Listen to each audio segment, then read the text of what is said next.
የኢትዮጵያ ምርጫ ቦርድ ያደረገው የሞት ማረጋገጫ ደብዳቤውን ነው የሰጠው። የብዙ አስከፊ እኩይ ተግባራት ቋሚ ሐውልት ነበር እስካሁን ድረስ። ይሄ ሐውልት በመፍረሱ ነው ደስተኛ። የህወሓት መሰረዝ በፕሪቶሪያ ስምምነት አፈጻጸም ላይ የሚጋርጠው አደጋ አለ። የትግራይ ህዝብ ያለ ጦርነት ኤግዚስት ማድረግ የማይችል የሰላም ጸር የሆነ ኃይል መሞቱን በደስታ ነው መቀበል ያለበት።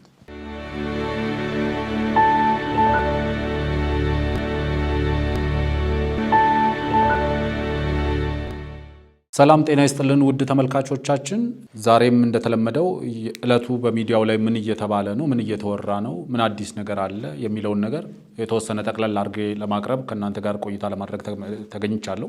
እንግዲህ ዛሬ ቀኑ ታሪካዊ ቀን ነው። ዛሬ የምንገኘው ግንቦት 7 2017 ዓ.ም ላይ ነው። ወደ ኋላ 20 ዓመት ወደ ኋላ ሄድ ካልን ደግሞ ራሳችንን ግንቦት 7 1997 ላይ እናገኛለንና በኢትዮጵያ የፖለቲካ ታሪክ ውስጥ እጅግ ሴንሲቲቭ የሆነ ከኢትዮጵያ ፖለቲካ ታሪክ ውስጥ የራሱን የሆነ ጠባሳ ወይም የራሱን የሆነ አሻራ አሳልፎ አልፏል ከሚባሉ ቀኖች መካከል ግንቦት 7 1997 የተካሄደው ምርጫ ይገኝበታል። የብዙ ሰዎችን የተስፋ ብርሃን በአንድ ሌሊት ምን ያህል ሊጨልም እንደሚችል ያሳየች ቀን ነች ያቺ ቀን። የብዙዎችን የዲሞክራሲ ፍላጎት ያሳየች ቀን ነች። የዲሞክራሲ ጥማትን ያሳየች ቀን ነች። መንግስትና አገዛዝ ዲሞክራሲን በምን ያህል ደረጃ ሊቀለብሱ እንደሚችሉ ያመላከተች ቀን ነች።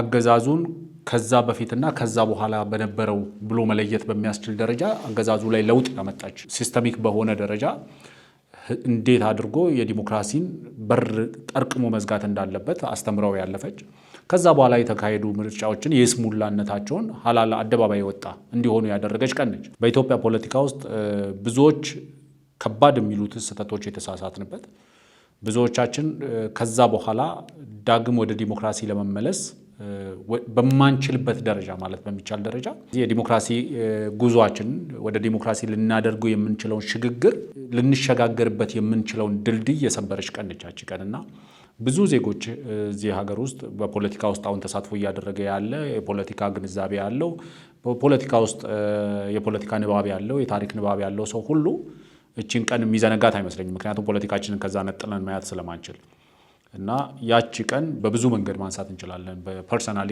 ከራሳችን ጋር አገናኝተን በዚህ ሰዓት ላይ በዚህ ቀን በ20 ዓመት ወደ ኋላ ብንመለስ የቱ ጋር ራሳችን እናገኛለን ብለን ሁላችንም ብንጠይቅ ሁላችንም የየራሳችን የሆነ ሚሞሪ አለ። ሜቢ በእድሜ የተወሰነ ወደ ልጅነቱ ልናዘነዝብል እንችላለን የዛሬ 20 ዓመት ወደ ኋላ ብንመለስም ግን we have still the memory ያኔ የነበረውን የነጻነት ስሜት፣ ያኔ የነበረውን የዲሞክራሲ ጥማት፣ ያኔ የነበረውን የፖለቲካችን መነቃቃት እና ለኔ that was the day የኢትዮጵያ ወደ ዲሞክራሲ የምታደርገው ሽግግር ድልድዩ የተሰበረበት ቀን አድርጌ ነው ወስደው ግንቦት 7 1997 ከዛ በኋላ የሆኑት በጠቅላላ የዛ ውጤቶች ናቸው፣ የዛ ቀን ውጤቶች እና መንግስት ምን ያህል ዲሞክራሲን ወደ ኋላ ሊመልስ እንደሚችል ያየንበት ቀን ነው። ስለዚህ ቀኑን ለማስታወስ ያህል ነው እንግዲህ ይሄንን የምለው። ግንቦት 7ን በተመለከተ ይሄንን ካልኩ በዛሬው ቆይታችን 1-3 የሚሆኑ መረጃዎችን ለእናንተ አጋራለሁ፣ ዕለታዊ መረጃዎችን። ሌላው ደግሞ ትንሽ ሰፋ አድርገን ለመመልከትም የፈለግኩት ህወሓት መሰረዙን በትናንትናው ዕለት የምርጫ ቦርድ ከግንቦት 5 ጀምሮ ህወሓት የሚባል ፓርቲ ተሰርዟል የሚል ውሳኔ አስተላልፏል። ስለዚህ ይህ ውሳኔ ምን ሊያስከትል ይችላል? የተለያዩ ሚዲያዎች ምን እያሉ ነበረ? ያንን ጠቅለል አድርገን አንዳንድ ሚዲያዎች ይህ ውሳኔ በህወሓት ላይ የሚፈጥረው ምንም አይነት ጫና የለም የሚል ነገር የሚያነሱ አሉ። ሌሎች ደግሞ አይ ይህ ውሳኔ ህወሓትን እንደ ፓርቲ ቢሰርዘውም የፕሪቶሪያ ስምምነትን ላይ ግን ምን የሚፈጥረው ጫና የለም የሚል ሀሳብ የሚያስተናግዱ ሚዲያዎችን አይቻለሁ። ሌላኛው ደግሞ አይ ህወሓት ሲሰረዝ ፕሪቶሪያም አብሮ ነው የተሰረዘው የሚልም ነገር ያነሱ አሉ። ስለዚህ ምንድነው በእነዚህ 3 ሀሳቦች ህወሓት ላይ ምንም አይነት ጫና አያመጣም፣ ምክንያቱም ህወሓት መጀመሪያም ያልተመዘገበ ነው የሚል ፕሮ ህወሓት የሆኑ ህወሓታውያን ብለን የምንጠራቸው የሚያራምዱት አቋም አለ። ህወሓት ከዚህ በፊትም አልተመዘገበም፣ ከ2013 ከተሰረዘ በኋላ ድጋሜ ስላልተመዘገበ አንመዘግብህም፣ የተመዘገበ ስላልሆነ ያልተመዘገበ ነገር ደግሞ አይሰረዝም የሚል አቋም የሚያራምዱ አሉ። ህወሓትን በባለፈው ዲስከስ ባደረግነው በተወያየንበት መግለጫውም ያለው ይሄንን ነው፣ ያልተመዘገበ ፓርቲ አይሰረዝም የሚል አንድ ግሩፕ አለ እንደዛ ብሎ የሚያስብ። ሁለተኛው ግሩፕ ደግሞ ነው ህወሓት ላይ ኮምፕሊትሊ ህወሓትን ከፖለቲካችን የሚያስወግድ ውሳኔ ነው ብሎም ስፔሻሊ ከፊል ከህወሓት ቤት የተለየ አቋም እያራመዱ ያሉ ሰዎችም ሳም ደግሞ ከመንግስት ጋር ቀረቤታ አለው ከፌዴራል መንግስቱ ጋር በተለይ ቀረቤታ አላቸው የሚባሉ ሚዲያዎችም ወይም ደግሞ ፕሮ ፌዴራል ገቨርንመንት የሆኑ ሚዲያዎችም ይሄ ውሳኔ የህወሓትን አከርካሪ የሚሰብር ከኢትዮጵያ ፖለቲካል ሲስተም ውስጥ ህወሓትን የሚፍቅ ውሳኔ ነው የሚሉም ሰዎች አሉ። ሌሎቹ ደግሞ ይሄ ውሳኔ ህወሓትን ብቻ ሳይሆን የሰረዘው የፕሪቶሪያ ስምምነትንም የሰረዘ ውሳኔ ነው የሚልም አቋም የሚያራምዱ ሰዎች አሉ። ስለዚህ እነዚህን ሶስት ካቴጎሪዎች ከፍለን በተወሰነ ደረጃ እናያለን። ግን በቀጥታ ወደዚህ አጀንዳ ከመግባቴ በፊት ግን የተወሰነ መረጃ ፖለቲካዊና ኢኮኖሚያዊ የሆኑ መረጃዎችን ከእናንተ ጋር ማጋራት ይኖርብኛል። አንደኛው እንግዲህ በትላንትናው ዕለት የቅዱስ ሲኖዶስ የርክበ ካህናት ጉባኤ ተጀምሯል። ቅዱስ ፓትርያርክ አቡነ ማትያስ የመክፈቻ ንግግር አድርጓል። ሰፊ የሆነ ብዙ ሰዎችን መንፈስ መያዝ የቻለ ንግግር አድርጓል ብዬ አስባለሁ። የሰላም ጥሪ ነው። ማንም ሰው የሰላም ጥሪን ሲሰማ ከአንድ ሃይማኖት አባት ከአንድ የሃይማኖት መሪ ሲሰማ ሊፈጥር የሚችለውን የመንፈስ መረጋጋት መገንዘብ ብዙ ከባድ አይደለም። ስለዚህ የራሳቸውን የሰላም ጥሪ አድርጓል። ብፁዓን ሊቃነ ጳጳሳት፣ የቅዱስ ሲኖዶስ አባላት፣ ለሕዝበ እግዚአብሔር የምናበረክተው አገልግሎት በመንፈሳዊ ብቻ ሳይሆን በኢኮኖሚውና በማህበራዊው አገልግሎትም ጭምር ነው። ከዚህ አንጻር ሕዝባችን የተሻለ ማህበራዊ አገልግሎት እንዲያገኝ፣ በኢኮኖሚውም ከድህነት የተላቀቀ እንዲሆን፣ እንደዚሁም ሰላምና አንድነቱ የተጠበቀ እንዲሆን በማስተማርም በተግባር በመሳተፍም የህዝቡ መሪዎችና አርአያ ሆነን መስራት ይገባናል። በተለይም ከሰላም እጦት የተነሳ በእጅጉ እየተጎዳ ያለው ህዝባችን ሰላምና ፍትህ እንዲያገኝ በጸሎትም በትምህርትም በምክርም ተግተን መስራት አለብን። እንዳጋጣሚ ሆኖ የኢትዮጵያ ህዝብ ከእንግልት የተለየበት ጊዜ ብዙ እንዳልሆነ ይታወቃል። ለእንግልት እየተዳረገ ያለውም የሌሎች እጅ ባይለየውም በዋናነት በገዛ ልጆቹ ነው። እናት በገዛ ልጆቿ ስትንገላታ ማየት እጅግ አሳዛኝ ነገር ነው። እንደዚህ ያለው ነገር በደንብ ያልታሰበበት አካሄድ በብስለትና በንስሐ ማስተካከል አሸናፊነትን እንጂ ተሸናፊነትን አያሳይምና ሊታሰብበት እንመክራለን። ከዚህ አንጻር ኢትዮጵያን ወደ ተሻለ ልማትና እድገት እናሻገራለን ብላችሁ እየደከማችሁ ያላችሁ ወገኖቻችን እባካችሁ መለስ ብላችሁ እናታችሁ የተንገላታችበትን እዩና በቃ በሉ። ሁሉን የሚያግባባ ነገር ፈልጉና ችግሮቹን በሰላማዊ ውይይት ፍቱ። በዚህ አማራጭ እናት ሀገር እፎይታ እንድታገኝ አድርጉ። ይህንም ለውድ እናት የሚደረግ ካሳ አድርጋችሁ ውሰዱት። የቤተ ክርስቲያናችን ወቅታዊ መልእክትና ጥሪም ይህ ነው። እንግዲህ ቅዱስ ፓትርያርኩ የሰላም ጥሪ አድርገው የከፈቱት ጉባኤ በዛሬው ዕለት ደግሞ ማለዳ ላይ ሌላ አዲስ ዜና ይዞ መጥቷል። ከዚህ በፊት በተለያየ ምክንያት ወደ ሀገር ውስጥ መግባት ያልቻሉ የሃይማኖት አባቶች ቅዱስ የቅዱስ ሲኖዶስ አባላት የሆኑ 3 ጳጳሳት ነበሩ። እነዚህ ጳጳሳት በተለያየ ምክንያት ወደ ሀገራቸው መግባት አልቻሉም ነበርና ቅድስት ቤተክርስቲያን ለፌዴራል መንግስት ባቀረበችው ጥያቄ መሰረት እነዚህ የሃይማኖት አባቶች ወደ ሀገር ውስጥ ገብተው የእርግበ ካህናት ምልዓተ ጉባኤ እንዲሳተፉልኝ መንግስት አስፈላጊውን ትብብር ያደርግልኝ የሚል ጥያቄ አቅርባ ነበር። የፌዴራል መንግስቱም በወቅቱ ይህንን ጥያቄ ተቀብሎ ምላሽ ሰጥቷል። ይህንን ምላሽ ተከትሎ ደግሞ ከፍተኛ የሆነ ጫጫታዎች ተፈጥረው ነበር። የተለያዩ ኃይሎች ተንቀሳቅሰዋል። እነዚህ የሃይማኖት አባቶች እነዚህ ጳጳሳት ወደ ሀገር ቤት መመለስ የለባቸውም፣ ወደ ሀገር ቤት ከተመለሱ ፖለቲካችንን ሊያበላሽብን ይችላል፣ ምንሰራውን ምንናገረውን ነገር ሊያበላሽብን ይችላል። ስለዚህ ቤተ ክርስቲያኒቷ ቅዱስ ፓትርያርኩ ቅዱስ ሲኖዶሱ ያቀረበላቸውን የጉባኤ ተሳተፉልኝ ጥሪ መንግስት ያደረገውን መተባበር ሪጀክት አድርጋችሁ ቅሩ የሚል እንቅስቃሴ ተሞክሮ ነበር። ግን እነዚህ ጳጳሳት ዛሬ ማለዳ ወደ ሀገራቸው ገብተዋል። ይህን ወደ ሀገር ውስጥ መግባታቸውን ተከትሎም የኢትዮጵያ ኦርቶዶክስ ተዋሕዶ ቤተክርስቲያን ቅዱስ ሲኖዶስ ጽሕፈት ቤት መግለጫ አውጥቷል።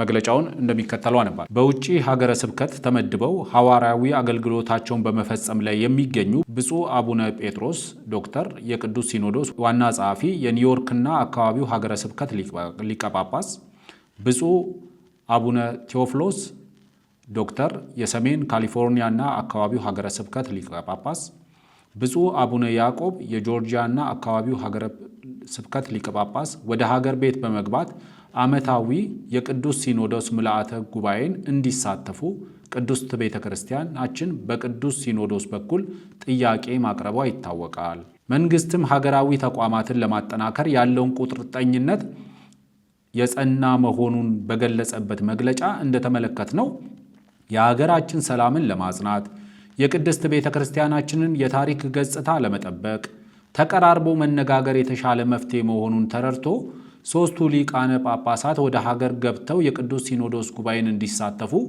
መፍቀዱን ተረድተናል። በመሆኑም መንግስት ቅድስት ቤተ ክርስቲያናችን ያቀረበችውን ጥያቄ ተቀብሎ 3ቱ ብፁዕ ሊቃነ ጳጳሳት ወደ ሀገር እንዲገቡ በመፍቀዱና ተግባራዊ ምላሽ በመስጠቱ ከፍ ያለ ምስጋናችንን እናቀርባለን። ወደፊትም እግዚአብሔር በሰጠን ምድር አባቶቻችን ባቆዩልን ሀገር አስተማማኝ ሰላም እንዲኖር ለሀገራችን ለሕዝባችን የሚጠቅሙ ጉዳዮች ላይ ግንኙነታችንን በማጠናከር በጋራ ለመስራት ዝግጁዎች መሆናችንን እንገልጻለን። ወስብሐት ለእግዚአብሔር። ግንቦት 7 ቀን 2017 ዓ.ም የሚል መግለጫ ወጥቷል የቅዱስ ሲኖዶስ ጽሕፈት ቤቱ። ስለዚህ ይህም አንድ ጥሩ ዜና ነው። እንግዲህ ቢያንስ በመንግስትና በቤተ ክርስቲያኗ መካከል መከፋፈል አለ፣ ልዩነቶች አሉ ሲሉ የነበሩ ሰዎች ላይገቡ ይችላሉ የሚል ግምት ነበራቸው። ስለዚህ ያ ግምታቸው የመከነ ይመስለኛል። ይህ የሃይማኖት አባቶችም ወደ ሀገር ቤት ገብተው ወደ ኢትዮጵያ ገብተው የምልዓተ ጉባኤውን በመሳተፍ ላይ ይገኛሉ። እንግዲህ አሁን በምስሉ ላይ እንደምትመለከቱት ከኤርፖርት ጀምሮ አበው ሊቃነ ጳጳሳት በኤርፖርት ተገኝተው አቀባበል አድርገውላቸዋል። ስለዚህ ማለት የምንችለው እንግዲህ መልካም ጉባኤ እንዲሆንላቸው፣ የተሳካ ጉባኤ እንዲሆንላቸው እንመኛለን። እንደ ሚዲያም እንደ ግልም ምኞቴን እገልጻለሁ። ሌላኛው ደግሞ እንግዲህ በአዲስ አበባ አንድ ከሰሞኑ ሲካሄድ የነበረ ጉባኤ ነበረ። በትላንትና ዕለት ተጠናቋል። ይህ ጉባኤ የምስራቅ አፍሪካ የደህንነት ተቋማት ጉባኤ ነው። በመረጃ ትብብር የቀጠናውን ደህንነት ማጠናከር በሚል መሪ ሀሳብ ነበር ይህ ጉባኤ ሲካሄድ የነበረው። ወደ 30 ከሚሆኑ ከአፍሪካ፣ ከኤዥያ፣ ከዩሮፕ የመጡ የተለያዩ ሀገራት ተወካዮች ተሳትፈዋል።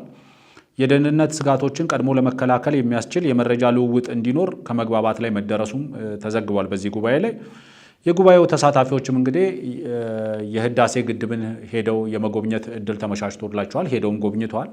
የጉብኝታቸው ዋና ዓላማም ደግሞ የነበረው የተለያዩ ሀሳቦች ይሰነዘራሉ። በግድቡ ግንባታ ዙሪያ ግድቡ በታችኛው ተፋሰስ አባል ሀገራት ላይ ጉዳት ሊያደርስ ይችላል፣ ኢንቫይሮንመንታል ኢምፓክት አለው የሚሉ የተለያዩ ተቃውሞዎች ይሰነዘራሉ እና እነዚህ የደህንነት ባለሙያዎች የደህንነት ተቋማት አመራሮች በቦታው ላይ ተገኝተው ምን አይነት ኢንቫይሮንመንት ነው ያለው፣ ምን አይነት ወርኪንግ ኢንቫይሮንመንት ነው ያለው፣ ለታችኛው የተፋሰስ አባል ሀገራት ደግሞ ውሃ የሚደርስበት መንገድ በምን አይነት ሁኔታ ነው ያለው፣ ግንባታው በምን አይነት ደረጃ ላይ ነው ያለው የሚሉ የተለያዩ ነገሮችን መረጃዎችን የማጥራት ስራ ተሰርቷል ብዬ አስባለሁ። በዚህ ጉብኝታቸው ላይ ከተለያዩ ሀገራት የተውጣጡ አካላት የህዳሴ ግድብ እንዲጎበኙ አድርገናል። በዛሬው ዕለት ይህ የህዳሴ ግድብ እንደሚታወቀው የቀጠናውን ጂኦፖለቲካዊ ሁኔታ በመሰረቱ የቀየረ ትልቅ ፕሮጀክት በመሆኑ እና ግድቡ ተጠናቆ ወደ መጨረሻው ፌዝ ላይ በመድረሱ ምክንያት ይህንን ግድብ እነዚህ አካላት እንዲያዩት ለማድረግ ችለናል። ሁለት ዓላማ ነበረው። አንደኛ አፍሪካውያን ከተባበሩ እንደዚህ አይነት ግዙፍ ፕሮጀክት የማስፈጸም አቅም እንዳላቸው ሀገራት እንዲያውቁ አድርገናል። ሁለተኛ በዚህ ዙሪያ የሚነዛ ውሸት ፕሮፓጋንዳ እንዲጋለጥ እና ሌላው ማህበረሰብ እውነታው እንዲረዳ የማድረግ ስራም ተሰርቷል።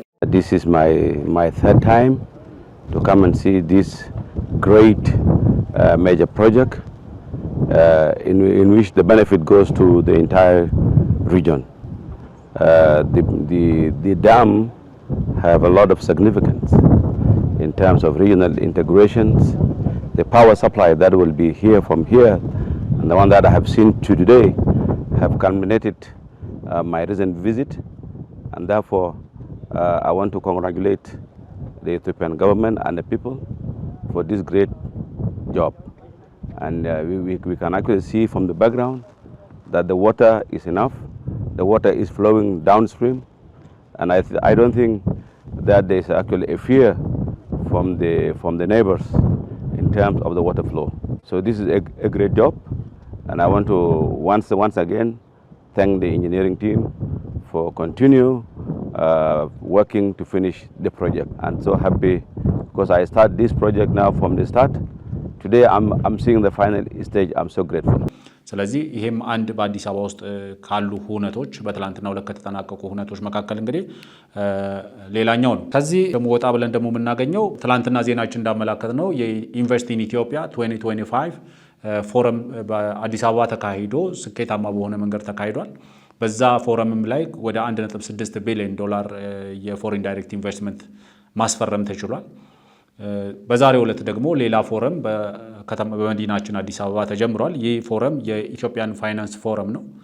በዚህ ፎረም ላይ የኢፌድሪ ፕሬዚደንት ክቡር አቶ ታዬ አጽቀሥላሴ፣ የብሔራዊ ባንክ ገዢ ክቡር አቶ ማሞ ምህረቱ እና ሌሎችም የመንግስት ከፍተኛ ባለስልጣናት፣ የባንኮች ፕሬዚደንቶች እንዲሁም ደግሞ ከሀገር ውስጥና ከውጭ የተጋበዙ እንግዶችም ተሳትፈዋል። እንግዲህ ፕሬዚደንት ታዬ በዚህ ፎረም መክፈቻ ላይ ባደረጉት ንግግር አንድ ነገር ተናግረዋል። የማክሮ ኢኮኖሚ ማሻሻያው በተደረገ በአጭር ጊዜ ውስጥ አመርቂ ውጤት ማስመዝገቡን ተናግረዋል። በዚህ በመክፈቻ ንግግራቸው ላይ እንግዲህ ይህ ፎረም ሲካሄድ ኢትዮጵያ ከፍተኛ የሆነ ስር ነቀል የሆነ የማክሮ ኢኮኖሚክ ሪፎርም አካሂዳለች። በዚህ የኢኮኖሚ ሪፎርም ውስጥ የተለያዩ ባለሙያዎች የተለያዩ ተቋማት ከገመቱት በተቃራኒ ወይም ደግሞ ሪስክ ብለው ከዘረዘሯቸው በተቃራኒ የኢትዮጵያ የማክሮ ኢኮኖሚክ ሪፎርም አመርቂ የሚባል ከፍተኛ የሆነ ውጤት አስገኝቷል። ምክንያቱም መጀመሪያ ላይ ይሄ የማክሮ ኢኮኖሚክ ሪፎርም ሲካሄድ ወርስ ኬስ ሴናሪዮ ምን ሊከሰት ይችላል፣ ኦር ደግሞ ጉድ ፌስ ሴናሪዮ ደግሞ ምን ሊሆን ይችላል ተብሎ የመተንተን ስራዎች ተሰርተዋል። ስለዚህ አይኤምኤፍ በራሱ በኩል ያስቀመጣቸው እነ ወርልድ ባንክ በራሳቸው በኩል ያስቀመጧቸው ዓለም አቀፍ ኢኮኖሚስቶች በራሳቸው በኩል ያስቀመጧቸው ይሄ ኢትዮጵያ የማክሮ ኢኮኖሚክ ሪፎርም በማድረጓ እነዚህ ሊከሰቱ ይችላሉ ያሏቸው ወርስ ኬስ ሴናሪዮዎች ከሞላ ጎደል በአብላጫው በሚባል ደረጃ አብዛኞቹ አልተከሰቱ። ኔጌቲቭ የሆነ ኢምፓክት ይኖራቸዋል የተባሉ ነገሮች ለምሳሌ በኢንፍሌሽኑ ላይ ኔጌቲቭ ኢምፓክት አሳድሯል። ኢንፍሌሽኑ ከጊዜ ወደ ጊዜ እየወረደ ነው የመጣው። በፎሪን ኤክስቼንጅ ማርኬቱ በብላክ ኤንድ በባንኮች መካከል ያለው ልዩነት መጥበቡ፣ ኤክስፖርቱ በከፍተኛ ደረጃ መጠናከሩ፣ ኢምፖርቱ እየተዳከመ ሰብስቲቱቲንግ ጉድስ ኢትዮጵያ ውስጥ መመረት መጀመራቸው፣ ኢምፖርት ሰብስቲቱሽን ላይ ትኩረት ተደርጎ መሰራቱ፣ የናሽናል ባንክ ሪዘርቭ በከፍተኛ ደረጃ በ2 እና በ3 እጥፍ መጨመሩ፣ የፎሪን ዳይሬክት ኢንቨስትመንቱ በተወሰነ ደረጃ የጸጥታ ችግር በመኖሩ ከመዳከም በዘለለ ቢያንስ በሪፎርሙ ምክንያት የፎሪን ዳይሬክት ኢንቨስትመንቱ በተወሰነ ደረጃ እየተጠናከረ መምጣቱ፣ እነዚህ ነገሮች በፋይናንሻል ሴክተሩ ላይ ያሉ ስቴቢሊቲን ከተመለከትን በብዙ መንገዶች አመርቂ ውጤት አስገኝቷል ማለት ይቻላል። እንግዲህ ይህም የፋይናንስ ፎረም ኢትዮጵያ ውስጥ ሲካሄድ የፋይናንስ ችግሮች ተነስተው ውይይት ይደረግባቸዋል። ብዙ ውስንነቶች አሉ፣ ብዙ ተግዳሮቶች አሉ። there are a lot of challenges። እነዚህን ቻሌንጆች በምን አይነት መንገድ መፍታት እንችላለን የሚለውም የውይይቱ አካል ይሆናል ተብሎ ነው እንግዲህ የሚጠበቀው። ስኬታማ የሆነ ውይይት ይሆናል ብዬ ተስፋ አደርጋለሁ። ሌላኛው አዲስ ዛሬ የወጣ ዜና ደግሞ የተመለከትኩት ከቡና ኤክስፖርት ጋር ተያይዞ የወጣ ዜና አለ። ይህ የቡና ኤክስፖርት የ10 ወራት ሪፖርትን ነው የቡናና ሻይ ባለስልጣን ይፋ ያደረገው። እንግዲህ በተደጋጋሚ ጊዜ እንደምለው ስቴብል ከሆኑ የመንግስት ባለስልጣናት መካከል ወይም ደግሞ ለረጅም ጊዜ ተሹመው ለረጅም ሰዓት ወንበራቸው ላይ ቆይቷል ወይም ስልጣናቸው ላይ ቆይቷል። ለመቆየታቸው ምክንያት ደግሞ የሚመሩትን ቢሮ ያቁታል ወይም ደግሞ ይረዱታል ወይም ደግሞ ይገነዘቡታል ከሚባሉ ሰዎች ተሹመውበታል ከሚባለው የኢትዮጵያ ቡናና ሻይ ባለስልጣን ዳይሬክተር የሆኑት ዶክተር አዱኛ ደበላ ናቸው። ስለዚህ ዶክተር አዱኛ ደበላ የሚመሩት ተቋም ላለፉት 5 ዓመታት ከፍተኛ የሆነ እድገት እያስመዘገበ ያለ ተቋም ነውና የ10 ወር ሪፖርቱን ይፋ አድርጓል። በዚህ 10 ወር ሪፖርት ውስጥ እንግዲህ እንደቀረበው የቡና ኤክስፖርት 240,753 ቶን ኤክስፖርት ለማድረግ አቅደው በ10 ወር ውስጥ 354,302 ቶን ኤክስፖርት ማድረግ ችሏል። ካሰቡት 45% ጭማሪ ኤክስፖርት ማድረግ ችሏል። ይህም ማለት በአጠቃላይ 1 ቢሊዮን 868 ሚሊዮን የአሜሪካ ዶላር ገቢ ማግኘት መቻላቸውን ጠቅሷል። እንግዲህ ይህንን ስንመለከት የዓመቱ መጀመሪያ ላይ በሰራነው ፕሮግራም በዚሁ ሚዲያ ላይ የኢኮኖሚ ትንታኔ ስንሰራ የቡና ኤክስፖርቱ ሜቢ ከባለፈው ዓመት በተወሰነ ደረጃ ከፍ ብሎ ሊመጣ ይችላል የሚል ነገር አንስተናል። ባለፈው ወደ 1.4 ቢሊዮን ዶላር ነበረ የተገኘው ገቢ። ስለዚህ አሁን እስከ 2 ቢሊዮን ዶላር ድረስ ይገኛል የሚል ግምት አስቀምጠን ነበር። ስለዚህ አሁን ባለው ሁኔታ የ10 ወሩ ሪፖርት ወደ 1.868 ቢሊዮን ዩኤስዲ ተገኝቷል ነው እንግዲህ በ10 ወር ውስጥ ያሉን። ይሄ የተገኘው ዶላር በሚቀጥሉት 2 ወራት ውስጥ ደግሞ ሜቢ ወደ 2 ቢሊዮን ዶላር ሊጠጋ ይችላል ተብሎ ነው እየተጠበቀ ያለው። ኮምፔር እንግዲህ ሲደረግ በጭማሪ ደረጃ ምክንያቱም ብዙ ሰዎች የተገኘው ዶላር በቡናው ገበያ ላይ ባለው የቡና ዋጋ ጭማሪ ነው እንጂ በቮሊዩም አይደለም የሚልም መከራከሪያ በተወሰነ ደረጃ ሳይነሱ ስላየው እዛም ላይ የተወሰነ ነገር ለማለት ያህል ጭማሪው እንግዲህ ከባለፈው ዓመት 145,316.3 ቶን ጭማሪ ኤክስፖርት ተደርጓል። ምክንያቱም ብዙ ጊዜ አንደኛው ቅድም እንዳነሳሁት የማይክሮ ኢኮኖሚ ሪፎርሙ አንደኛው ውጤት ይሆናል ተብሎ የነበረው የኤክስፖርት ያነቃቃል፣ ኤክስፖርት ይበረታታል። በዚህ ሪፎርም በሌሎችም የመንግስት ውሳኔዎች ኤክስፖርተሮች የውጭ ምንዛሪያቸውን ሊጠቀሙበት የሚችሉበትን እድል በማስፋትም ረገድ በተወሰዱ እርምጃዎች ኤክስፖርቱ ይነቃቃል። ኤክስፖርቱ ሲነቃቃ ደግሞ በከፍተኛ ደረጃ ምርት ወደ ውጭ የመላክ እንቅስቃሴ ይኖራል። ከነዚህ እንቅስቃሴዎች ይስተዋሉበታል ተብሎ ይጠበቅ የነበረው ቡናው ሴክተር ነው። ስለዚህ ቡና ተጨማሪ ወደ 145,000 ቶን ቡና ተጨማሪ ኤክስፖርት ተደርጓል ከባለፈው ዓመት ጋር ሲወዳደር። ሌላኛው በዚህ ሪፖርት ውስጥ ያየሁት አንደኛው ነገር የኢትዮጵያ ቡና ኤክስፖርት ውስጥ ከፍተኛ የሆነ መዳረሻ የሆኑት እነማን ናቸው የሚለው ነው። እንግዲህ በአንደኝነት የተቀመጠችው ጀርመን ነች። ከገቢ ውስጥ ወደ 17% የሆነው ገቢ የተገኘው ከጀርመን ከተላከ ቡና ነው። ቀጣዩ ሁለተኛ ላይ ያለችው ሳውዲ አረቢያ ነች። ወደ 16% አካባቢ የገቢ ድርሻ አላት። በኢትዮጵያ ከቡናው ሴክተር ካገኘችው ገቢ ላይ 16% የመነጨው ከሳውዲ አረቢያ ነው። ቀጣዩዋ ሶስተኛ ሀገር ደግሞ ዩናይትድ ስቴትስ ኦፍ አሜሪካ ነች። 10% ድርሻ ነው ያላት በኢትዮጵያ ኤክስፖርት ገቢ ውስጥ 10% ገቢ የተገኘው ከዩናይትድ ስቴትስ ኦፍ አሜሪካ ነው። እንግዲህ እንደ መረጃ ይሄንን ካልኩ የተወሰነ ደረጃ ሰፋ አድርገን እንመለከተዋለን። ያልኩት እንግዲህ የህወሓት መሰረዝ ጉዳይ ነው። ቅድም እንዳልኩት በመግቢያ ላይ ቅድም እንዳነሳሁት ህወሓት መሰረዙ ጉዳይ ለኔ ህወሓት በራሱ ላይ ያደረገው ሱሳይዳል የሆነ አክቲቪቲ ውጤት ነው ብዬ ነው። ከዛ በኋላ የኢትዮጵያ ምርጫ ቦርድ ያደረገው ህወሓትን አፈር የማልበስ ስራ ነው። የመቀበሪያ ጉድጓዱንም የቆፈረው ራሱ ነው። ህወሓት የሚባለውን ድርጅትም የገደለው ራሱ ነው። በባለፈው ከትላንት ወዲያ ይመስለኛል በሰራነው ፕሮግራም ላይ ቃል በቃል ያልኩት ጉባኤ ማድረግ የምርጫ ቦርድን ውሳኔ ተቀብሎ ጉባኤ ማድረግ ምንድነው ከባድ ያደረገባችሁ የሚል ነገር አንስተን ነበር። ምክንያቱም ምርጫ ቦርድ ፎርማሊቲ አሟልታችሁ ማቅረብ ያለባችሁ ሰነዶች አቅርባችሁ መተዳደሪያ ደንብ አቅርባችሁ ፕሮግራማችሁን አቅርባችሁ የአመራር ዝርዝር ፊርማ አቅርባችሁ ሰርቲፊኬትና ደብዳቤ ፈርማችሁ ወስዳችሁ በወሰዳችሁ በዚህ ጊዜ ውስጥ መደበኛ ጉባኤ አካሄዳችሁ በዚህ ጉባኤ ላይ ደግሞ ህጉ በሚያዘው መሰረት ቀድማችሁ አሳውቃችሁኝ ተወካዮቼን ልኬ ጉባኤ አድርጉና ወደ ቀጥተኛ ስራ ግቡ የሚል ተደጋጋሚ ደብዳቤ ተጽፏል። ይሄንን መቀበል ከባድ ያደረገባቸው ምክንያት እኔ እስካሁን ድረስ ያልተገለጠልኝ ነገር ይሄ። ስለዚህ ለኔ በምርጫ ቦርድ ህግ መሰረት ሜቢ በሶስት አይነት መንገድ ፓርቲዎች ሊሰረዙ ይችላል ይላል አዋጅ 1162/2011። አንደኛው በራሱ በፓርቲው ውሳኔ፣ ሁለተኛው በብሔራዊ ምርጫ ቦርድ ውሳኔ፣ ሶስተኛው ደግሞ በፍርድ ቤት ውሳኔ። ለኔ በህጉ መሰረት በፕሮሲጀሩ ስለሄደ ምርጫ ቦርድ ሰረዘው ሊባል ይችላል እንጂ በፕሮሲጀራሊ ምርጫ ቦርድ ነው የሰረዘው። ፕራክቲካሊ ግን የሰረዘው ራሱ ፓርቲው ራሱን ያመከነው። ምክንያቱም ማድረግ የማይችለው ነገር አለ የሚጠየቀው። በተለያየ መንገድ በተለያየ ጊዜ ተደጋጋሚ እድሎች እየተሰጡ ሲጠየቁ የነበሩ ነገሮች ማድረግ የሚችሉት ነገር ነው። ህወሓታውያን መሳሳት የሌለባቸው ምንድነው ማድረግ የማይችሉት የትኛውን ፓርቲ ነው? ጉባኤ ማድረግ ምንድነው የከለከላቸው? ማለት ከባድ እኮ አይደለም። ጉባኤ ማድረግ ከባድ አይደለም። ለአንድ ፓርቲ መደበኛ ስራው ነው ጉባኤ ማድረግ። ልዩ የሆነ ሁኔታ ሲከሰት ልዩ ጉባኤ ማድረግ ግዴታ ነው፣ ስራ ነው፣ ፖለቲካ ስራ እስከሆነ ድረስ። ጦርነት ለማድረግ የሚሰበሰብ ፓርቲ ጉባኤ አድርጎ ህጋዊ መንገድ ውስጥ መግባትን ምንድነው ከባድ ያደረገበት? ስለዚህ ማን አፈረሰው ለሚለው ጥያቄ ብዙ ሰዎች የየራሳቸው መላምት ሲያስቀምጡ አይቻሉ። ግማሹ የጠቅላይ ሚኒስትሩ ውሳኔ ነው ይሄ የምርጫ ቦርድ አይደለም፣ ግማሹ ደግሞ ምርጫ ቦርድ ነው ህወሓትን የሰረዘው። ለኔ ፕሮሲጀራሊ ሌግሊ አንቀጽ እየጠቀሰ ደብዳቤ ጽፎ ፓርቲው መሰረዙን ያወጀው ምርጫ ቦርድ ሊሆን ይችላል።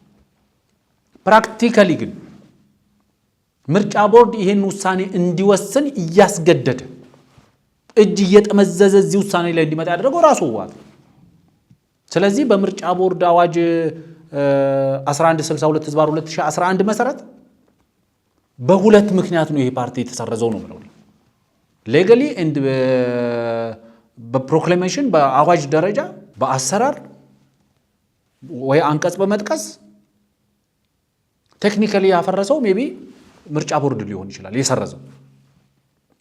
ፕራክቲካሊ ግን በተግባር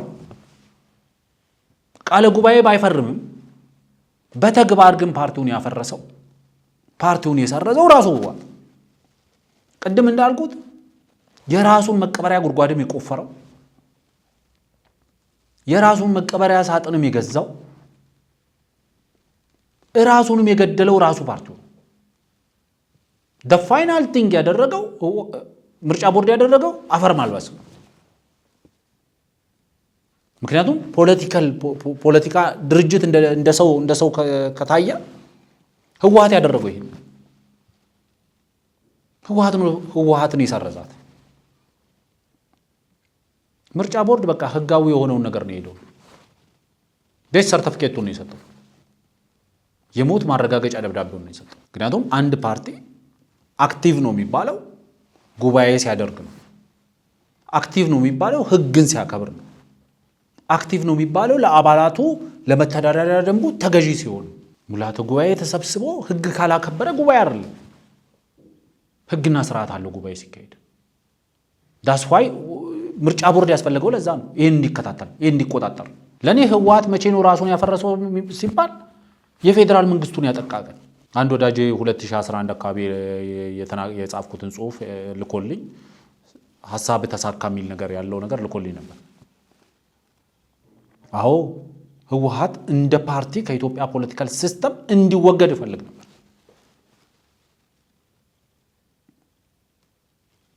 ፐርሰናሊ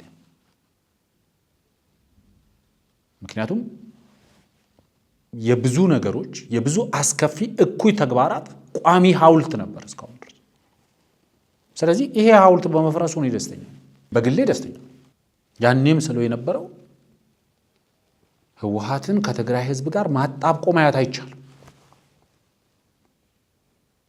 የህወሓት መፍረስ የትግራይ ህዝብ መፍረስ አይደለም፣ የትግራይ ክልል መፍረስ አይደለም።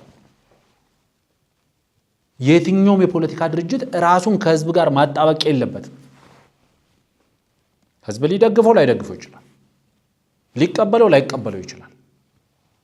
የሱ ህልውና ህዝብ ላይ መሰረት እንደሆነ እንጂ የህዝቡ ህልውና እሱ ላይ ሊመሰረት አይችልም። በትግራይ ያለው ትልቁ ችግር ይሄ የትግራይን ህዝብ ህልውና በህወሓት ላይ መገንባት፣ ከህወሓት ውጪ የትግራይ ህዝብ አይኖርም የሚል ፖለቲካል ሴንቲሜንት ተፈጥሯል፣ የሚል አስተሳሰብ ተፈጥሯል። እየሞተ የትግራይን ህዝብ ያዳነ አይደለም፣ የትግራይ ህዝብ እየሞተ የጠበቀው ነው። ስለዚህ ማን ነው አዳኙ ከተባለ የትግራይ ህዝብ ነው ያዳነው። ህወሓት የሚያድነው የትግራይ ህዝብ ነው እንጂ የትግራይ ህዝብ በህወሓት አይድንም።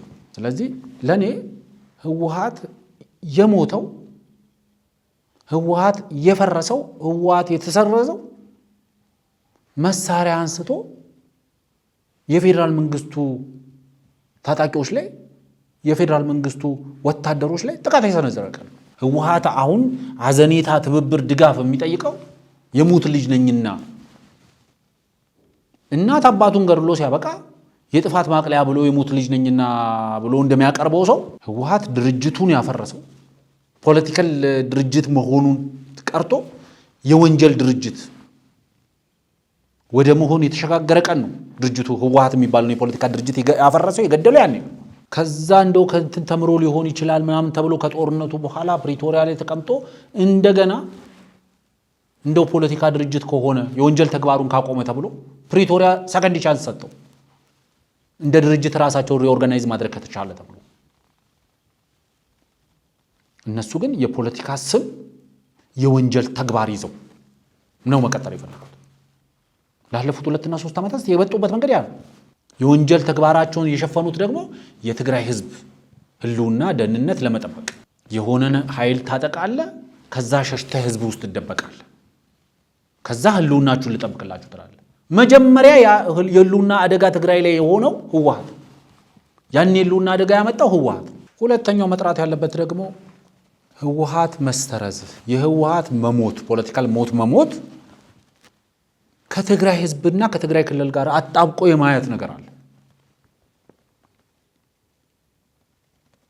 ይሄ አጣብቆ የማየት ችግር ለረጅም ጊዜ የመጣ ችግር ነው። ኢኩቫለንት አድርጎ የማየት ትግራይ ህዝብን ከህወሓት ጋር አንዱ ያለ አንዱ መኖር የማይችል በአንድ ዳይሬክሽን ሊሰራ ይችላል። ህወሓት ያለ ትግራይ ህዝብ ሊኖር አይችልም። የትግራይ ህዝብ ግን ያለ ህወሓት ሊኖር ይችላል። አንድ ጦርነቱ የገለጠው አይን ካለ ይሄንን ፓርት ነው። this part of story በጦርነቱ መካከል ለትግራይ ህዝብ ገብቶታል ብዬ አስባለሁ። ከጦርነቱ ወዲህ እስከ አሁን እስካለንበት ጊዜ ድረስ ህወሓት ያለ ትግራይ ህዝብ ሊቀጥል እንደማይችል ቁርጥ ቢሆንም የትግራይ ህዝብ ግን ያለ ህወሓት ሊኖር እንደሚችል ማሰብ ተጀምሯል። ስለዚህ የትግራይን ህዝብ ህልውና ከህወሓት ጋር ባላስፈላጊ መንገድ ማጣበቅ ድጋሜ ትላንትና የተከፈለው መስዋዕትነት አይነት እንዲከፈል ሊያደርግ ይችላል። ስለዚህ አንደኛው መታወቅ ያለበት ነገር ይሄ ነው። በማንኛው ይሄ ለየትኛውም የፖለቲካ ፓርቲ ይሰራል። ስሙ በአማራ ስለጀመረ፣ ስሙ በኦሮሞ ስለጀመረ፣ ስሙ በወላይታ ስለጀመረ፣ በሲዳማ በጋምቤላ ስለጀመረ የጋምቤላ ህዝብ ህልውና በሱ ላይ የተመሰረተ ሊሆን አይችልም። የትኛውም የፖለቲካ ፓርቲ ራሱን ከፈጠረው ማህበረሰብ ከወጣበት ማህበረሰብ ጋር ሊያጣብቅ አይችልም። እኔ ኦሮሞ ስለሆንኩ እኔ የምመሰርተው ፓርቲ መጠሪያው ኦሮሞ የሚል የሆነ ሰፊክስ ከፊት ለፊቱ ስላለ፣ ፕሪፊክስ ከፊት ለፊቱ ስላለ እኔ የፈጠርኩት ድርጅት ፕሪፊክስ ኦር ሰፊክስ ኦሮሞ የሚል ከፊት ለፊቱ ስላለ ከኋላው ስላለ አይደለም። የኦሮሞ ህዝብ ህልውና በዛ ፓርቲ ላይ መሰረት የኦሮሞ ነጻነት ግንባር አለ። ለረጅም ሰዓት ከኦሮሞ ህዝብ የፖለቲካ ታሪክ ጋር ረጅም ግንኙነት ያለው but it doesn't mean that የኦሮሞ ህዝብ ህልውና በኦነግ ህልውና ላይ መሰረታል ማለት አይደለም። የአማራ ብሔራዊ ንቅናቄ አብን አለ። የአማራ ብሔርተኝነትን አዋልዷል የምንለው የአብን ህልውና የአማራ ህዝብ ህልውና ጋር ግንኙነት የለውም። የአማራ ህዝብ ህልውና በአብን ህልውና ላይ አይመሰረትም። ያለ አብን የአማራ ህዝብ ኖሯልም ወደፊትም ይኖራል። የህወሓት መፍረስ ወይም ደግሞ የህወሓት መሰረዝ በትግራይ ህዝብና ከትግራይ ክልል ጋር ለማጣበቅ የሚደረግ ሙከራ at the end of the day የትግራይ ህዝብን ነው ዋጋ የሚያስከፍለው። ስለዚህ ማንም ሰው መነጠል መቻል አለበት። የትግራይ ህዝብ የተለያዩ የፖለቲካ አማራጮች አሉ። ለዛ አማራጭ ዝግጁ ማድረግ ያስፈልጋል። ያለ ህወሓት መኖር ትችላለህ፣ ያለ ህወሓት መቀጠል ትችላለህ፣ ያለ ህወሓት ጥቅምና መብትን ማስጠበቅ ትችላለህ ብሎ ለትግራይ ህዝብ በደንብ ማስገንዘብ ያስፈልጋል። ለኔ የትግራይ ህዝብ አሁን እንደ ኦፖርቹኒቲ ሊወስደው ይገባል፣ እንደ እድል። ይሄን እዳ የሆነ ድርጅት ከራሱ ላይ ራሱን አስወግዷል። የብዙ ግፎች እዳ ያለበት ድርጅት ነው ህወሓት። ይሄ የብዙ ግፎች እዳ ያለበትን ድርጅት በጫንቃው ተሸክሞ ሊቀጥል አይችልም። ትክክል ነው ትክክል አይደለም ውስጥ ሳልገባ ሐማስን አታሳዩኝ እንደምትለው እስራኤል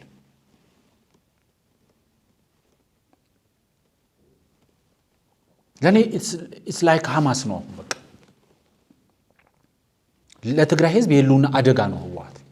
የህልውና ማስጠበቂያ ሳይሆን የህልውና አደጋ ነው ህወሓት ለትግራይ ህዝብ። ተፈናቃዮችን አግቶ ይዞ እኮ ይህንን ራሳቸው ህወሓታውያን የምንላቸው ሚዲያዎች ሳይቀሩ የሚናገሩት እኮ አመራሩ ሳይመለስ ተፈናቃዩ አይመለስም እኮ የሚል እኮ እኩይ የሆነ ድርጅት እኮ ነው ህወሓት።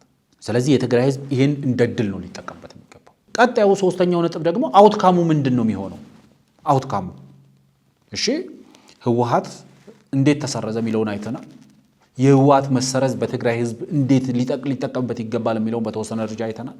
ሶስተኛው መታየት አለበት ውጤቱ ምንድን ነው? አሁን ግማሹ ምንም ውጤት የለውም የሚል ሰው አለ። ግማሹ ፕሪቶሪያ የሚባል ነገር አይኖርም ህወሓት ከሌለ የሚሉ ሰዎች አይቻሉ። እኔ በተወሰነ ከሁለቱም ወስደው ሐሳብ አለ፣ እማልወስዳቸው ሐሳቦች አሉ። አንደኛው የምወስደው ሐሳብ ለምሳሌ ፕሪቶሪያ እንደ ህወሓት የፕሪቶሪያ ፈራሚ ድርጅት ነው። በተደጋጋሚ ለህወሓቶች ስንናገር የነበረው ምንድን ነው? ፕሪቶሪያ ከፌዴራል መንግስቱ ጋር ለምትሰሯት ስራ፣ ፕሪቶሪያ ላይ ለተዘረዘረችው ስራ እዛ ፕሪቶሪያ አይደላለችው። የፕሪቶሪያ ስምምነት ምርጫ ቦርድ አያደርስህም። ምክንያቱም የምርጫ ቦርድ ሰርተፍኬት አለ፣ የፕሪቶሪያ ሰርተፍኬት አለ። ስምምነቱ እንደ ሰርተፍኬት ውሰዱልኝ እያለ ስለሆነ ህወሓት ማለት ነው። የፕሪቶሪያ ስምምነት ሰርተፍኬት በፕሪቶሪያ ላይ የተዘረዘረችዋን ተግባር ፖለቲካውን በኋላ መጣበታለሁ። የዚህችን ነጥብ ለምንድን ነው ህወሓት ፕሪቶሪያ ስምምነትን ሰርተፍኬት ውሰዱልኝ ፕሪቶሪያ እውቅና ሰጥቶኛል የሚለው ለምን እንደሆነ ይገባል። የፕሪቶሪያ ስምምነትን እንደ ሰርተፍኬት ልንወስደው የምንችለው ምን ለማድረግ ነው? ፕሪቶሪያ ላይ የተዘረዘሩትን ተግባራት ለመፈጸም ነው። አብዛኞቹ የፕሪቶሪያ ስምምነት ውስጥ የተጠቀሱ ነጥቦች የተግባር ኃላፊነትን የሚሰጡት በአብዛኛው ለፌዴራል መንግስቱና በተወሰነ ደረጃ ለጊዜያዊ መስተዳድር ነው የሚሰጡ። ለህወሓት የተሰጡ አብዛኞቹ ኃላፊነቶች ማንም ሰው ሄዶ ማየት ስለሚችል አብዛኞቹ ለህወሓት የተሰጡ ኃላፊነቶች ያለ ማደናቀፍ፣ ያለ ማስተጓጎል፣ የመተባበር፣ የማገዝ አይነት እንትኖች ናቸው፣ ተግባራት ናቸው ለህወሓት የተሰጡት። ህወሓት አሁን ትልቁ ችግር የሚሆንበት ምንድነው? እንደው ኤኒ ሉፖል ተፈልጎ I don't think there is a loophole ኤኒ ሉፖል ተፈልጎ በቃ እንደው በፕሪቶሪያ ስምምነት እንደ ሰርተፍኬት እንውሰድለትና እቺ ፕሪቶሪያ ስምምነት ላይ የተሰጠችን ኃላፊነት በጋራ የተረከብናት፣ በጋራ የፈረምናት፣ በጋራ ያቋቋምነው ጊዜያዊ መስተዳድር ስልጣን ላይ እስካለ ድረስ እቺን ነገር እስክንጨርስ ድረስ ይሄን እንደ ሰርተፍኬት እንውሰድለትና አንቀጥል ሊባል ይችላል። ያ ሰርተፍኬት ግን የእድሜ ልክ ስምምነት አይደለም። ፕሪቶሪያ መጨረሻ አለው። የፕሪቶሪያ መጨረሻ በትግራይ ክልል ምርጫ አካሂዶ ህዝባዊ መንግስት አቋቁሞ ስልጣኑን ለዛ ለተቋቋመው በምርጫ ለተቋቋመው መንግስት ማስረከብ ነው። በቃ እዛ ጋር ፕሪቶሪያ ያበቃል። ደን ይሄ ሰርተፍኬት ምርጫ ያወዳድራል ወይ ነው? በፕሪቶሪያ ስምምነት ተፈጽሞ ተግባር ተተግብሮ ምርጫ ውስጥ ተወዳድረው አሸንፈው የትግራይ ክልል ስልጣንን ለመቆጣጠር ነው አለ። ከዛስ ይሄንን ለማድረግ ምርጫ መወዳደር ይፈልጋል። ፕሪቶሪያ ያልነው ሰርተፊኬት ይህን እድል አይሰጥም። ምክንያቱም ያንን ምርጫ የሚያካሂደው የኢትዮጵያ ምርጫ ቦርድ ነው። ምርጫ ቦርድ ደግሞ አያውቅህም። ስለዚህ ወደ ምርጫ ቦርድ ወደ ምርጫ ውስጥ አያደርስም። ፕሪቶሪያ ወደ ምርጫ አያደርስም። የፕሪቶሪያ ሰርተፊኬት ተወሰነ እንደው ሉፖል የሆነች ቀዳዳ ፈልገን በፕሪቶሪያ ስምምነት ላይ ባለው ህወሓት ስሙ ስለተጠቀሰ ብቻ ያንን ሰርተፊኬት ይዘን ፌዴራል መንግስቱ በፕሪቶሪያ ስምምነት ህወሓትን እውቅና ሰጥቶታል ስለሚል ፖለቲካል ሪኮግኒሽን ሰጥቶታል ብለን እንውሰድና በቃ እንደው አብሮት ይስራ። የራሱ የሆነ ቻሌንጅ አለው እሱ። ካልተሳሳትኩ መሀል ሜዳ ሚዲያ ላይ መሰለኝ በተወሰነ ደረጃ አንስቼው የነበረው እሱ። ምክንያቱም የህወሓት መሰረዝ በፕሪቶሪያ ስምምነት አፈጻጸም ላይ የሚጋርጠው አደጋ አለ። ለኔ የፕሪቶሪያ ስምምነትን እንደ ሰርተፊኬት ህወሓት ይቆጠርልኝ የሚለው የፕሪቶሪያ ስምምነት አፈጻጸምን በማንጓተት እድሜውን ማራዘም ስለሚችል፣ ምክንያቱም እድሜው በሰርተፊኬቱ መፈጸምና ለመፈጸም ላይ ነው የሚመሰረተው። እንደዛ ብልጥ ጠንቋይ ማለት ነው። ንጉሱ በአካባቢው በሀገር ውስጥ ያሉትን ጠንቋዮች ሁሉ ይሰበስብና መቼ ነው የምሞተው የሚል ጥያቄ ይጠይቃል። ሁሉም ጠንቋይ እየተነሳ በዚህ ቀን፣ በዚህ ዕለት፣ በዚህ ጊዜ እያለ ሲመክር በዚህ ቀን ትሞታለህ ሲል ይገላል፣ በዚህን ቀን ትሞታለህ ሲል ይገላል። አይ ቲንክ ኢሞርታል ወይም ደግሞ አትሞትም የሚል ጠንቋይ ነበር የሚፈልገው። ይህን የተመለከተ ሌላ ጠንቋይ ግን መጣና ብልጥ የሆነ ጠንቋይ ምን አለ? እኔ በሞትኩ በማግስቱ ነው የምትሞተው አለው። ስለዚህ ይሄ ንጉሥ ይህንን ጠንቋይ ትሞታለህ ብሎታል፣ ግን መቼ እንደሚሞትም ነግሮታል። ከመሞቱ በፊት ይሄ ጠንቋይ እንደሚሞት። ስለዚህ የዛ ንጉሥን ህልውና ምን አደረገው? በሱ ላይ መሰረት አደረገበት። ስለዚህ የንጉሱ ተግባር ምና ይሄንን መጠበቅ እንዳይሞት። ህወሓትም አሁን ረጅም ጊዜ መኖር ከፈለገ የምርጫ ቦርድን ህግ ሳያከብር፣ የምርጫ ቦርድ አዋጅን ሳያከብር ረጅም እድሜ መኖር ከፈለገ የፕሪቶሪያ ስምምነትን እንደ ሰርተፊኬት ያዙልኝ፣ ሪኮግናይዝ አድርጉልኝ፣ በቃ ፕሪቶሪያ እውቅና ሰጥቶኛል። ስለዚህ የእውቅናዬ መሰረት ፕሪቶሪያ ነው። ፕሪቶሪያ ደግሞ የተገደበ ከዚህ እስከዚህ የሚባል ገደብ የተቀመጠበት ድርጊት ስምምነት አይደለም። በዚህ ቀን ይጠናቀቃል የሚል ነገር የለውም። የሚለው ምንድነው? ይሄን ፈጽማችሁ ክልሉን ለምርጫ ዝግጁ አድርጋችሁ ምርጫ ተካሂዶ በምርጫ የተመረጠ መንግስት ስልጣን ሲቆጣጠር ፕሪቶሪያ ያበቃል። ስለዚህ ህወሓት ይሄ ነገር እንዳይሆን እንቅፋት በመሆን እድሜውን ያራዝማል ማለት ነው። ለዛ ነው ፕሪቶሪያን ተቀበሉ፣ በቃ ፕሪቶሪያን እንደ ሰርተፊኬት ተወሰዱልኝ የሚለው። ፕሪቶሪያ እንደ ሰርተፊኬት ብንወስድለትም ያ ሰርተፊኬት ምርጫ ውስጥ አያስገባው። አሁን እንዳለው ስልጣን ተቆጣጥሮ ይቀጥላል ያለ ምርጫ። ምክንያቱም ራሳችንን መዋሸት የለብንም። ቲፒኤልኤፍ ዶሚኔትድ የሆነ ጊዜያዊ መስተዳደር ነው የተቋቋመው፣ ህወሓት ዶሚኔትድ የሆነ። ስለዚህ ይሄንኑ ስልጣኑን ይዞ የትግራይ ክልል ህዝብን እየበዘበዘም እየዘረፈም ሀብትን ንብረትን እየዘረፈ መሬት እየቆፈረም መሬት እየሸጠም ይቀጥላል። ጊዜያዊ መስተዳድሩን ያቋቋሙት ህወሓትና የፌዴራል መንግስቱ ናቸው በስምምነቱ መሰረት ከተባለ። የፌዴራል መንግስቱ ራሱን ዊዝድሮ በማድረጉ ከዚህ ጊዜያዊ አስተዳደር ውስጥ ህወሓት ዶሚኔትድ የሆነ ጊዜያዊ አስተዳደር ተቋቋሙ። እዛ ጊዜያዊ አስተዳደር ውስጥ ያሉ የቲፒኤልኤፍ ተወካዮች የቲፒኤልኤፍ ተወካይ ሆኖ መቀጠል አይችሉም። የቲፒኤልኤፍ አመራር ነኝ ማለት አይችሉም። የቲፒኤልኤፍ አባል ነኝ ማለት አይችሉም። ምክንያቱም የምርጫ ቦርድ ቅድም የጠቀስኩት አዋጅ 1162/2011 አንደኛው የሚጠቅሰው የዚህ የመሰረዝ ውጤት ብሎ ሲዘረዘር ሀብት ንብረት ማንቀሳቀስ አይችሉም፣ በአመራርነት መንቀሳቀስ አይችሉም፣ በአባልነት መንቀሳቀስ አይችሉም። እኔ የከሌ አባል ነኝ፣ እኔ ከሌ ሊቀመንበር ነኝ ማለት አይችሉም። ስለዚህ እንዴት ነው ቲፒኤልኤፍ እንደ ፓርቲ የፈረመውን ስምምነት ቲፒኤልኤፍ እንደ ቲፒኤልኤፍ የፈረመውን ስምምነት እንዴት ያለ ቲፒኤልኤፍ ማስቀጠል ይቻላል? ዶክተር ደብረጽዮንን ዶክተር አብይ እንዴት ነው የሚያውቃቸው? ከዚህ በኋላ ዋንስ አፖን ታይም የኢትዮጵያ ምክትል ጠቅላይ ሚኒስትር የነበሩ፣ የኢትዮጵያ ሳይንስና ቴክኖሎጂ ሚኒስትር የነበሩ፣ የትግራይ ክልል ርዕሰ መስተዳድር የነበሩ፣ ህወሓት የሚባል ፓርቲ የነበራቸው በሚል ነው የሚያውቋቸው።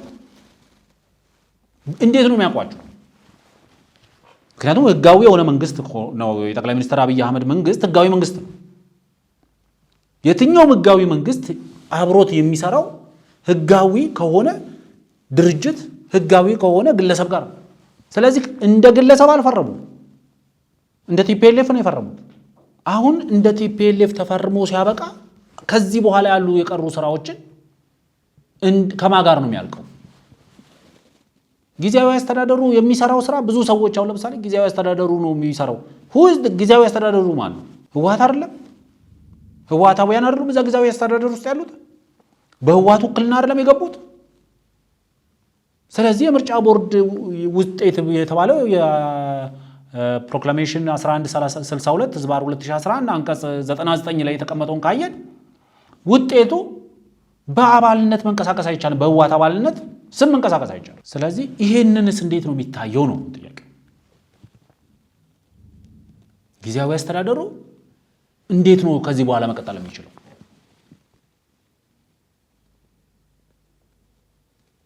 ስለዚህ በጣም ብዙ ዲቴል መታየት ያለባቸው ነገሮች አሉ። ሪፖርተር ያናገራቸው አቶ አበራ አዳሙ ይመስለኛል የሚባሉ ካልተሳሳትኩ ስማቸውን። እኚህ ግለሰብ ይመስለኛል ካልተሳሳትኩ በ2013 የፌዴራል መንግስቱ ያቋቋመው የትግራይ ጊዜያዊ አስተዳደር የፍትህ ቢሮ ኃላፊ የነበሩ ሰው ናቸው። የህግ ባለሙያ ጠበቃም ናቸው። እኚህ ሰው ምንም አይነት ችግር የለውም፣ የተወሰነ መንገራገጭ ሊኖረው ይችላል፣ ግን ዊዛውት ቲፒኤልኤፍ መቀጠል ይችላል። ምክንያቱም ህወሓት እዛ ላይ ስሙ ተጠቀሰ እንጂ ህወሓት ብቻውን አይደለም ፕሪቶሪያን የፈረመው የሚል ነገር አምጥቷል። በየትኛው መስፈርት ነው ህወሓት ያለ ህወሓት ፕሪቶሪያ ሊቀጥል የሚችል? ስለዚህ ህወሓት ቢሰረዝም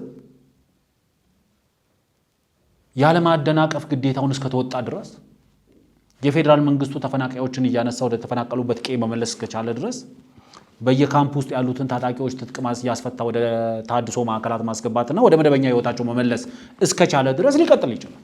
ግን እኔ እስከሚገባኝ ድረስ የራሱ የሆነ ኢምፓክት አለው ፕሪቶሪያ ላይ ይህ ውሳኔ። ህወሓት ግብዓተ መሬቷ መፈጸሙ እንደ ድርጅት አባላቱ በህወሓት ስም መንቀሳቀስ አለመቻላቸው በጊዜያዊ መስተዳድር ውስጥ ያሉት የህወሓት ተወካዮችን ምን ያደርጋቸዋል የሚለው መታየት አለበት። እኔ ሜቢ በተወሰነ ደረጃ የህወሓት አባላት የሆኑ የህወሓት አመራር አባላት የሆኑ ከአገንስት ዶክተር ደብረጽዮን ቡድን ያሉ አካላት ሜቢ ተሰብስበው ፔቲሽን አድርገው ፈርመው ለምርጫ ቦርድ ይግባኝ ሊያቀርቡ ይችላሉ። በአመራሩ ደካማነት ምክንያት ነው የተሰረዝነውና እኛ የሚጠበቀውን ፎርማሊቲ አሟልተን ህወሓት የሚለውን ሰርቲፊኬት መውሰድ እንፈልጋለን የሚል እንቅስቃሴ ሊያደርጉ ይችላሉ።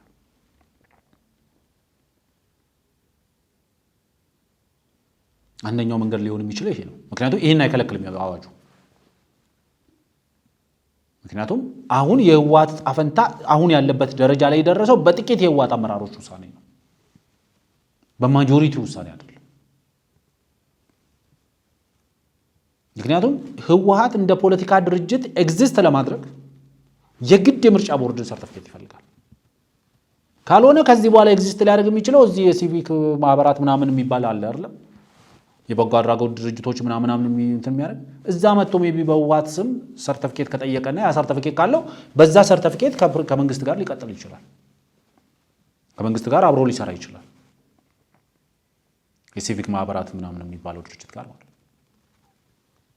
የሆነ ድርጅት ብቻ የሆነ ላይሰንስ ይፈልጋል እኔ ከፌዴራል መንግስቱ ጋር ለመስራት።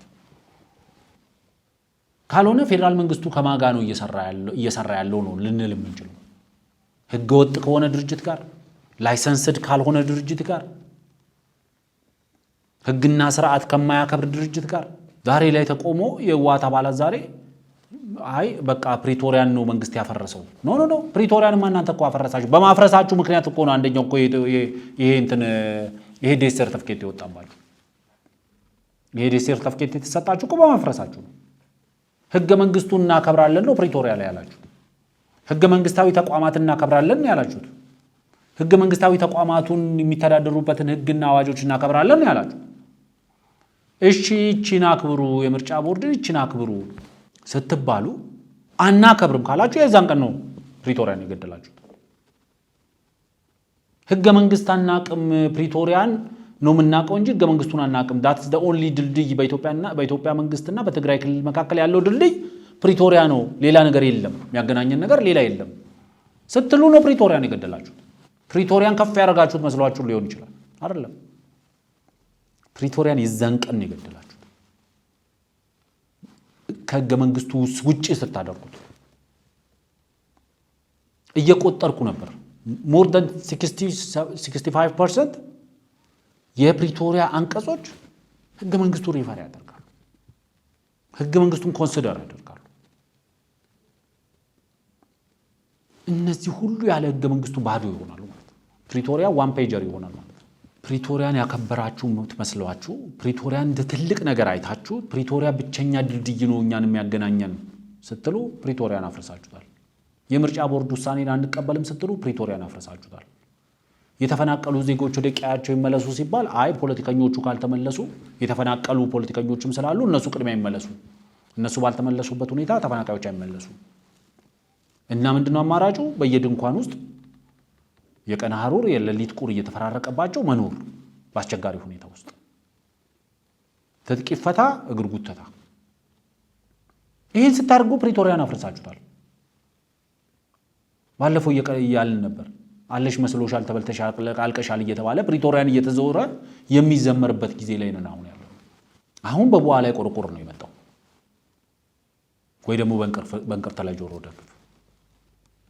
ለዚህ ነበር ደጋግመን ስንል የነበረው ክብራችሁ ይጨምር እንደሆነ እንጂ አይቀንስባችሁም። የምርጫ ቦርድን ትዕዛዝ ማክበር የአንድ የፖለቲካ ፓርቲ የአንድ የፖለቲካ ድርጅት ግዴታ ነው። በመግለጫ ላይ ወጣችሁ እናውቃለንም እናከብራለንም ካላችሁ ትዕዛዙን አክብሩ። አላመጣም አላደርግም ማለት አይቻልም። ምክንያቱም የምትተዳደሩት በምርጫ ቦርድ ስር ነው። ፍቃድ የሚሰጣችሁ ምርጫ ቦርድ ነው። ይሄንን አረጋግጥልኝ፣ ለዚህ ማስረጃ አምጣልኝ ካለ ማቅረብ ግዴታ። ህወሓት የሞተው ለኔ ወደ ባህር ዳርና ጎንደር ወደ አስመራ ሚሳኤሎች የተኮሰ ቀን እንደው ትንሽ እንደው የመዳን ሪቫይቭ የማድረግ እድል ነበረው ተብሎ ታሰበና ደግሞ ፕሪቶሪያ ላይ እንዲቀመጥም ተደርጎ የተሰጠው እድል ይኸው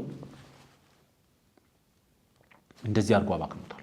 የትግራይ ህዝብንም የትግራይ ክልልንም ህልውና አደጋ ውስጥ ይከት የነበረ ድርጅት ነው ህወሓት። ይህን ያህል መቶ ሺዎች ህይወት ገብረናል። ይህን ያህል በመቶ ሺዎች የሚቆጠሩ ሴቶች ተደፍረውብናል። ይህን ሁሉ አደጋ ያመጣው ህወሓት። አንዳንድ ሰዎች የኤርትራ መንግስትን የጋበዘው ፌደራል መንግስቱ ነው ብሎ አሁንም በየቀኑ ደጋግሞ ሲከራከሩ ያሉ አይደለም። የኤርትራ መንግስትን የፌደራል መንግስቱንና የአማራ ክልል ታጣቂዎችን ወደዛ ጦርነት ውስጥ የጋበዘው ህወሓት አይደለም። የኤርትራ መንግስትን ፌደራል መንግስቱን ወደ ጦርነቱ ያስገባው ህወሓት። ይህን ማወቅ ያስፈልጋል። የዛ ጦርነት ሁሉ በጦርነት ውስጥ በግራም በቀኝም የወደሙ ንብረቶች፣ የተቀጠፉ ህይወቶች፣ የተበላሹ ህይወቶች፣